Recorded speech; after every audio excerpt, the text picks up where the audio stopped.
والنبي صلى الله عليه وسلم يقول: لا تدابروا ولا تباغضوا ولا تناجشوا ولا تحاسدوا وكونوا عباد الله إخوانا.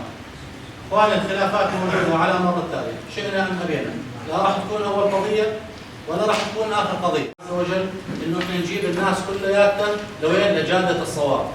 ترى الخلاف شر يا إخوان، والاجتماع رحمة، والعفو والصفح والتسامح ترى هذا من الفضائل التي الله عز وجل حثنا عليها. ورد في الأثر أنه يوم القيامة ينادي مناد: فليقم الذين أجرهم على الله وليدخلوا الجنة بلا حساب ولا عذاب.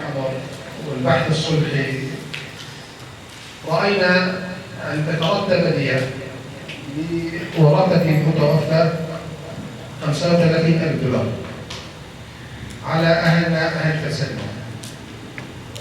هذا مقابل إسقاط الحق الشخصي لدى القضاء. الحق الشخصي، حق العام لا يملكه أحد، يعود إلى السلطان.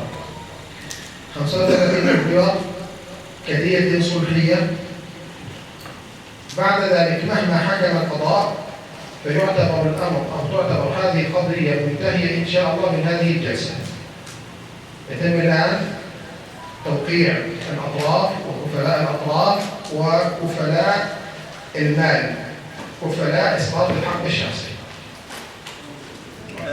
ونحن كما تعلمون يعني أصحاب حق دم، والقتل قتل عمد، وكان القتل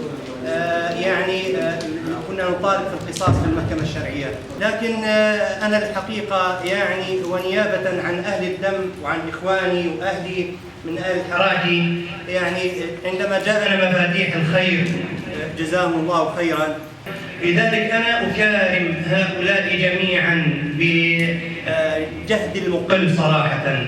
أسقط من الدية $5,000 كرامة لمن تدخل. حصلت مشاجرة في بلدة حربنوش بين أهلنا المهاجرين من الحراكي وتل سلمى، أدت إلى قتل الشاب أحمد.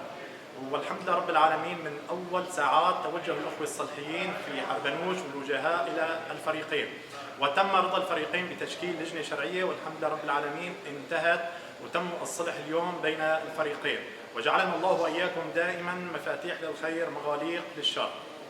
وصلنا إلى صلح بيننا وبين إخواننا بأن يدفعوا الدية عن القتيل لورثة المتوفى المقتول، وجزاهم الله عنا خيرا. وهنا أنا أشكر كل الذين ساهموا في إنجاح وإنجاز هذا الصلح.